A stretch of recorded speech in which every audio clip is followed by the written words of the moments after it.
प्यारे दर्शकों, नमस्कार। आपका बहुत बहुत स्वागत है। आज हम एक अलग टॉपिक के ऊपर बात करेंगे। आज हम बात करेंगे रेकी शक्ति के बारे में। प्यारे दर्शकों, रेकी एक जापानी शब्द है जो दो शब्दों से मिलकर बनता है, रे और की। इन शब्दों का अर्थ है यूनिवर्सल लाइफ फोर्स एनर्जी, यानी सार्वभौमिक ऊर्जा शक्ति। यह ऊर्जा शक्ति हर जगह मौजूद है, इस यूनिवर्स के कण कण में मौजूद है। सभी सजीव और निर्जीव पदार्थों के अंदर मौजूद है, इंसानों के अंदर भी मौजूद है, जानवरों के अंदर भी मौजूद है। उन सब को यह एनर्जी मेंटेन कर रही है। पौधों के अंदर भी यह एनर्जी है। इस एनर्जी का उपयोग दूसरों की भलाई के लिए, दूसरों को स्वस्थ करने के लिए किया जाता है। हमारे देश में यह ऊर्जा बहुत लंबे समय से इस्तेमाल होती है। हमारे ऋषि मुनि, संत महात्मा इसका उपयोग करते थे दूसरों को स्वस्थ रखने के लिए।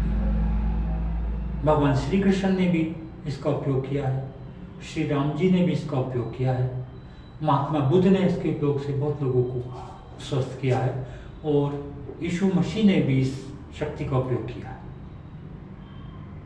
लेकिन यह शक्ति, यह विद्या लुप्त हो गई, ये आगे कंटिन्यू नहीं हो पाई है। सिर्फ किताबों तक ही यह सीमित रह गई थी। जापान में एक सज्जन हुए हैं जिनका नाम है डॉक्टर मिकाओ उसुई। उनको श्रेय जाता है इस रेकी शक्ति को पुनर्जीवित करने का। उन्होंने इसको पुनर्जीवित किया तथा इसको जन सामान्य तक पहुंचाने के लिए कृत संकल्प हुए और ऐसा सिस्टम बनाए कि इसको आम आदमी भी सीख सके और दूसरों को तथा अपने आप को लाभ पहुंचा सके। मिकाओ उसुई एक चर्च के अंदर बच्चों को बाइबल पढ़ाते थे, लोगों को बाइबल पढ़ाते थे। एक दिन कोई प्रकरण चल रहा था जिसमें ये लिखा था कि यीशु मसीह ने अपनी शक्ति के द्वारा लोगों को ठीक किया। उनके विद्यार्थियों ने प्रश्न किया कि गुरुजी, क्या आज भी संभव है इस रेकी को का उपयोग करना? इसको कैसे हम लोग प्राप्त कर सकते हैं? आप इसके बारे में बताइए। इसका मिकाओ उसुई के पास कोई जवाब नहीं था, क्योंकि उन्होंने भी सिर्फ किताबों में ही पढ़ा था और किताबों का पढ़कर ही आगे सुना देते रहते थे। तो यह बात उनके दिल को लग गई। उन्होंने वहाँ से छुट्टी ले ली अपने उस शिक्षा कार्य से और रेकी को खोजने के काम में लग गए। काफ़ी लोगों से उन्होंने बातचीत की कि ये शक्ति कैसे प्राप्त की जा सकती है। उनको कोई भी रास्ता नहीं मिला। भारत में भी वो आए, यहाँ भी काफ़ी समय तक उन्होंने बौद्ध ग्रंथों का अध्ययन किया, तिब्बत भी गए, लेकिन कोई उनको सही रास्ता नहीं मिल पाया। फिर उन्होंने बुद्धा के द्वारा लिखे हुए लोटस सूत्र का अध्ययन किया और उसके लिए उन्होंने तिब्बती भाषा सीखी, भारतीय भाषा सीखी। कई साल उन्होंने भारत में लगाए। तो लोटस सूत्र में कुछ उनको थोड़ा सा इंडिकेशन मिला, लेकिन पूरा फिर भी वो प्रक्रिया नहीं समझ पाए। वो वापस अपने जापान चले गए और वहाँ उनके एक मित्र थे जो साधना करते थे। उन्होंने मित्र से डिस्कस किया कि मित्र, मैं लंबे समय से इस शक्ति की खोज में हूँ, मुझे कोई रास्ता नहीं मिल पा रहा। उन्होंने इनको सुझाया कि ध्यान के द्वारा ये चीज़, कोई भी चीज़ संभव है, तो आप एक अपना व्रत ले लो और उसके अनुसार ध्यान साधना करो। उन्होंने इनकी बात मानी और वहाँ पर एक फ्यूजियामा पर्वत है, जैसे हमारे यहाँ हिमालय पर्वत है, उसी तरह जापान में फ्यूजियामा है। तो फ्यूजियामा पर्वत पर चले गए और 21 दिन का उन्होंने ध्यान का व्रत लिया कि मैं 21 दिन तक इसके लिए साधना करूँगा।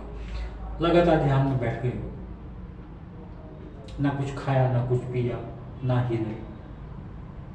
20 दिन हो गए, उन्हें लगा कि अब वो उनके पास टाइम नहीं था, कोई घड़ी नहीं थी, कोई फ़ोन नहीं था, तो उन्होंने 21 पत्थर इकट्ठे किए और जैसे एक दिन बीतता वो पत्थर को रख देते, दूसरा दिन बीता दूसरा पत्थर रख दिया।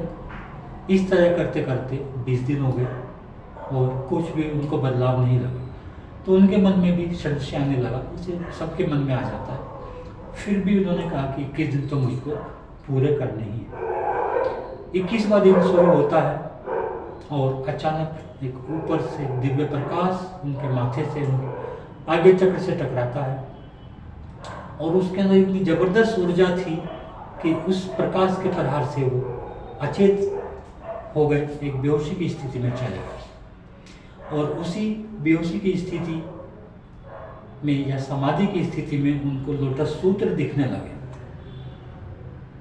यानी जो उन्होंने वहाँ पढ़ा था वो उनके यहाँ दिमाग में उनको दिखने लगा। कुछ घंटों के बाद जब उनको होश आया तो वो खुशी से चीखने लगे कि मैंने पा लिया, मुझे मिल गया। और बड़ी तेजी से वो उतरने लगे। उतरने के क्रम में उनके पैर में पत्थर से ठोकर लग गई और उनके पैर में खून निकलने लगा। उन्होंने अपने हाथों से अपने पैर को पकड़ लिया, दबा लिया और कुछ सेकंड के बाद देखा उनका दर्द भी जा चुका था, उनका खून भी बहना बंद हो चुका था और उनका जो घाव है वो भी काफ़ी हद तक हील हो चुका था। तो उन्होंने इसके एक प्रभाव को देखा, इसके परिणाम को देखा। नीचे वो गए तो उन्होंने वहाँ एक ढाबे पर गए और उसको खाने के लिए बोला कि मेरे लिए खाना तैयार करो। ढाबे के मालिक ने कहा कि भैया आप तो बड़े दुबले पतले से लगता है कि आप कुछ लंबी साधना करके आए हो और आपके लिए हल्का खाना ही ठीक रहेगा, भारी खाना आपके लिए ठीक नहीं है। उन्होंने मना कर दिया कि नहीं कोई बात नहीं, आप उसको प्रॉपर खाना दो। उन्होंने प्रॉपर खाना खाया और उसको डाइजेस्ट भी कर गए, क्योंकि उनको अंदर से बहुत एनर्जी की फीलिंग आ रही थी। तभी उस ढाबे वाले की बच्ची को मुंह में दर्द था, दांत में दर्द था, वो उससे रो रही थी। उन्होंने ढाबे वाले से कहा कि अगर आप कहो तो मैं इसको बच्ची को ठीक कर सकता हूँ, ठीक करने की कोशिश कर सकता हूँ। ढाबे वाले ने कहा ठीक है भैया कर दो, मुझे कोई एतराज़ नहीं है। तो उन्होंने अपने हाथों को रख के उसके ऐसे मुंह पर रख दिया। कुछ ही मिनटों के बाद उसका दर्द ठीक हो गया। तो ये 3 चमत्कार कुछ ही देर के अंदर घटित हो गए। तो इससे उनके अंदर और कॉन्फिडेंस आ गया। फिर नीचे आने के बाद समाज में उन्होंने लोगों को हील करना शुरू किया, उनको धीरे धीरे ठीक करना शुरू किया। फिर उन्होंने अपने 3 शिष्य बनाए और उन 3 शिष्यों ने इस रेकी को पूरे संसार में फैला दिया और इसको विधिवत अपने डिवीजन में उसको अलग अलग सिस्टम उसके बनाए, एक पैटर्न बनाया सीखने का और धीरे धीरे वहाँ से फैलते फैलते आज रेकी पूरे संसार में यूज की जा रही है। और इन्होंने इसको इतना सामान्य बना दिया कि कोई भी आदमी इसको सीख सकता है। लेकिन सीखने के लिए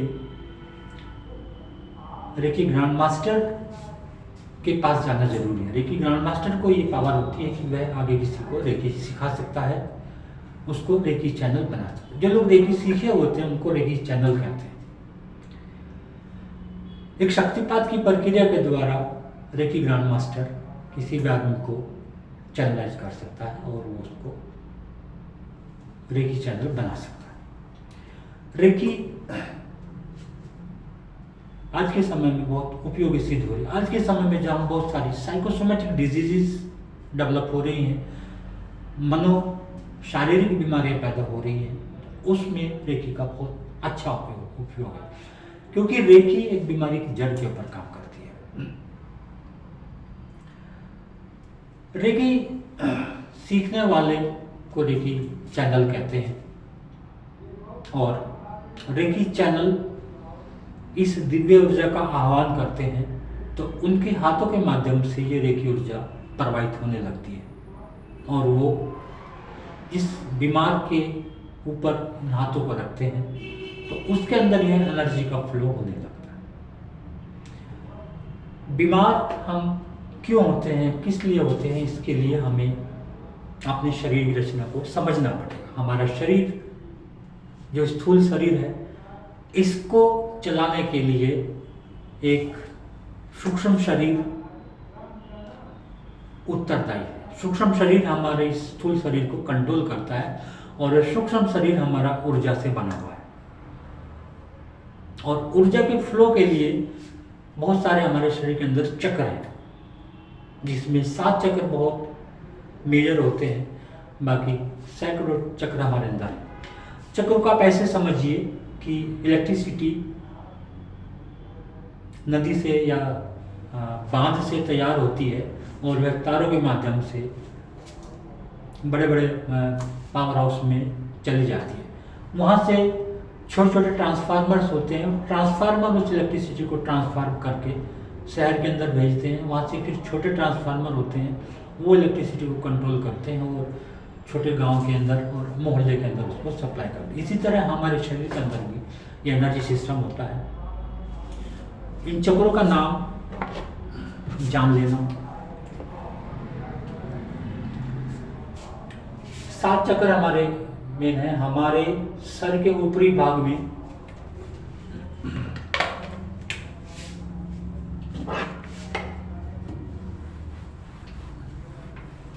उपस्थित होता है सहस्त्रार चक्र।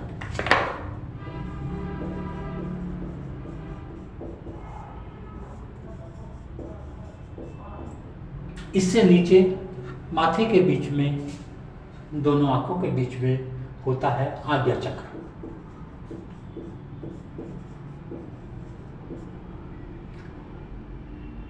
हमारे गले के लेवल पर स्थित होता है विशुद्धि चक्र। विशुद्धि चक्र से नीचे यहाँ हमारे हृदय क्षेत्र में होता है अनाहत चक्र, और हमारे यहाँ नाभि से ऊपर होता है मणिपुर चक्र। मणिपुर चक्र से नीचे नाभि के आसपास होता है स्वादिष्ठान चक्र, और उससे भी नीचे, सबसे नीचे होता है मूलाधार चक्र। दिव्य ऊर्जा ऊपर से सहस्त्रार चक्र में आती है, यहाँ आती है, और यहाँ से आज्ञा चक्र को जाती है, आज्ञा चक्र से इस चक्र को जाती है, फिर अनाहत चक्र में, फिर मणिपुर चक्र, स्वादिष्ठान चक्र और मूलाधार चक्र। इन सभी चक्रों में एनर्जी सर्कुलेट होती रहती है, और यहाँ से छोटे छोटे चैनल्स बने होते हैं, छोटे छोटे नर्व्स बनी होती हैं, और ग्लैंड्स को भी सप्लाई करते हैं। तो यहाँ से फिर पूरी बॉडी को जाती है। जिस चक्र के अंदर ऊर्जा का प्रवाह डिस्टर्ब हो जाता है, रुक जाता है, ब्लॉकेज हो जाती है, उसी चक्र से संबंधित अंग में बीमारी पैदा होने लगती है। उदाहरण के लिए ये चक्र, हमारा विशुद्धि चक्र, कंट्रोल करता है हमारी थायराइड ग्लैंड को, और हमारी गर्दन को, हमारे कंधों को, हमारे हाथों को, और हमारे छाती के ऊपरी भाग को। अगर इस चक्र में कहीं रुकावट आ गई, कोई ब्लॉकेज आ गया, तो थायराइड की प्रॉब्लम हो जाती है, सर्वाइकल की प्रॉब्लम हो जाती है, कंधों में दर्द होने लगता है, फ्रोजन शोल्डर होने लगता है, या सूंपन हाथों में होने लगता है। अगर अनाहत चक्र में ऊर्जा का प्रवाह रुक जाता है तो हमारे हृदय में प्रॉब्लम होनी शुरू हो सकती है, हमारे फेफड़े में प्रॉब्लम होनी शुरू हो सकती है, अस्थमा, ट्यूबरकुलोसिस, वो सब चीज़ें होती हैं, और हमारी पीठ में, इधर ऊपरी पीठ में दर्द होने लगता है। इस तरह सभी चक्रों को अलग अलग अपने काम दिए होते हैं। अब अगर किसी चक्र में ब्लॉकेज आ गया तो रेकी चैनल क्या करता है कि उस चक्र को हीलिंग देता है, उस चक्र को एनर्जी देता है।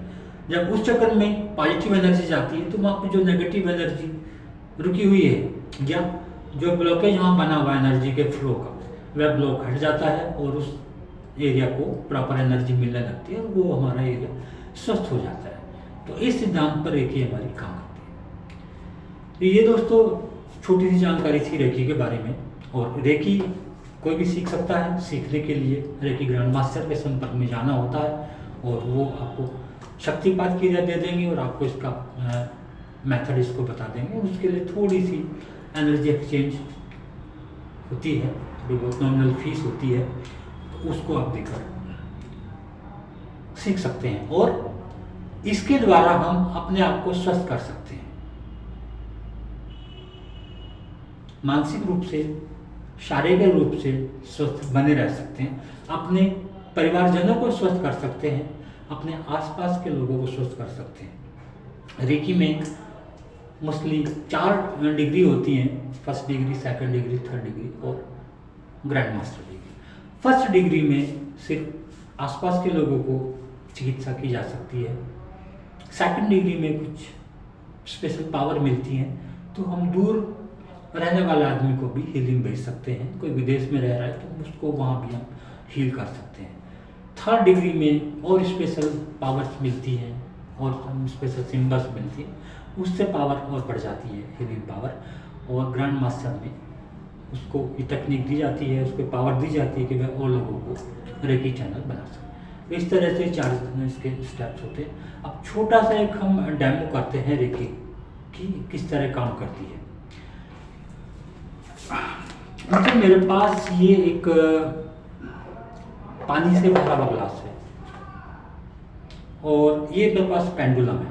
ये पेंडुलम क्या है कि हमारी सबकॉन्शियस माइंड से कनेक्ट होता है, हमारे अवचेतन मन से कनेक्ट होता है और बहुत सारी चीज़ों का इससे पता चल जाता है, बहुत सारे सवालों का जवाब इससे मिल जाता है। किसी भी चीज़ की हम एनर्जी इससे नाप सकते हैं। तो इसकी एनर्जी हम अभी इसके द्वारा इस पानी की एनर्जी को हम देखेंगे।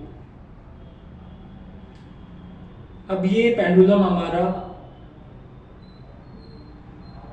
बहुत थोड़ी सी मूवमेंट कर रहा है, लगभग सीधा ही खड़ा हुआ है। तो ये बता रहा है कि इस पानी के अंदर ना नेगेटिव एनर्जी है ना पॉजिटिव एनर्जी, न्यूट्रल है।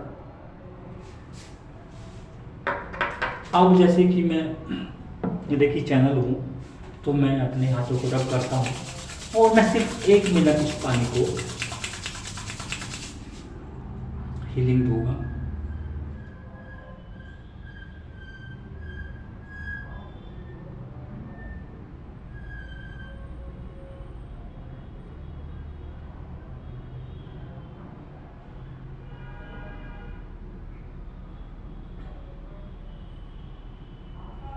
अब हीलिंग मिल चुकी है, हम इसकी एनर्जी को चेक करेंगे।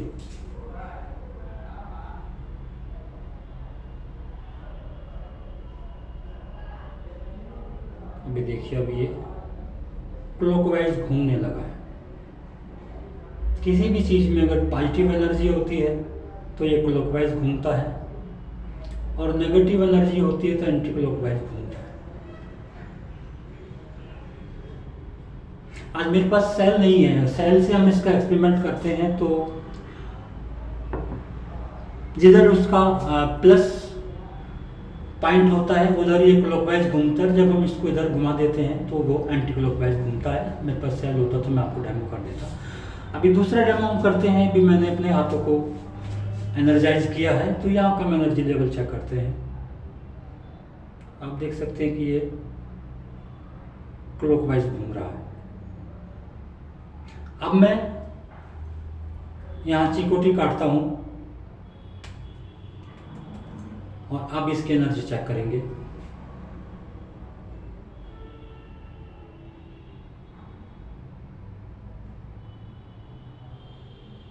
अभी यहाँ ये स्टॉप हो गया, यानी जो एनर्जी फ्लो हो रहा था वो इतने से चिकोटी काटने से ही डिस्टर्ब हो गई है। तो यानी कि हल्की सी चिकोटी ने मेरी इस एनर्जी को ख़त्म कर दिया। अगर हम किसी को कुछ कटु वचन कह रहे हैं या किसी से कटु वचन सुन रहे हैं तो उसी तरह हमारी एनर्जी को डैमेज करता है। इस तरह की बहुत सारी चीज़ें हमारे एनर्जी लेवल को डाउन करते हैं। बहुत सारी नेगेटिव घटनाएं हम सुनते रहते हैं, नेगेटिव घटनाएं पढ़ते हैं, वो भी हमारे एनर्जी लेवल को डाउन करते हैं। और जब एनर्जी लेवल डाउन होता है तो चक्रों में ब्लॉकेज होता है। ब्लॉकेज होने से बीमारियाँ होती हैं। अभी मैं फिर से इसको रब करता हूँ।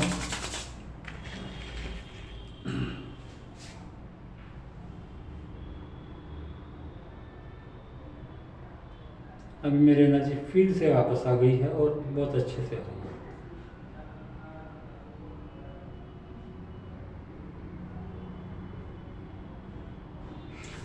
तो मित्रों, ये था छोटा सा डेमो।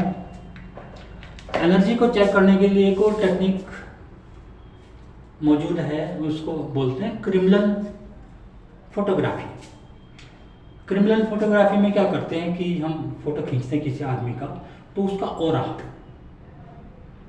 या उसके चक्रों की एनर्जी अलग अलग कलर्स में आती है। जैसे कि हमारे सातों चक्र हैं, सब चक्र का कलर अलग अलग होता है।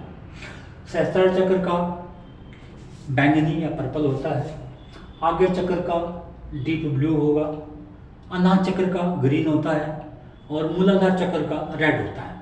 तो उस स्कैनिंग में, उस फोटोग्राफी में सब चक्र अलग अलग दिखाई देते हैं। जब चक्रों की एनर्जी पॉजिटिव होती है तो उसका कलर डार्क होता है, जब एनर्जी नेगेटिव होती है तो कलर डार्क हो जाता है या ब्लैकिश हो जाता है। तो इस तरह से भी हम इसको कंफर्म कर सकते हैं, इसकी चीज़ें उपलब्ध हैं। रेकी के द्वारा हम इंसान को हील कर सकते हैं, जानवरों को हील कर सकते हैं, पेड़ पौधों को हील कर सकते हैं, इस यूनिवर्स को हील कर सकते हैं, इस अर्थ को हील कर सकते हैं और किसी भी चीज़ को हील कर सकते हैं और अपनी पॉजिटिव इंटेंशन कहीं पहुंचा सकते हैं। तो मित्रों, आज मैं इसको यहीं विराम देता हूँ, फिर हम मिलेंगे जल्दी किसी दूसरी टॉपिक को लेकर।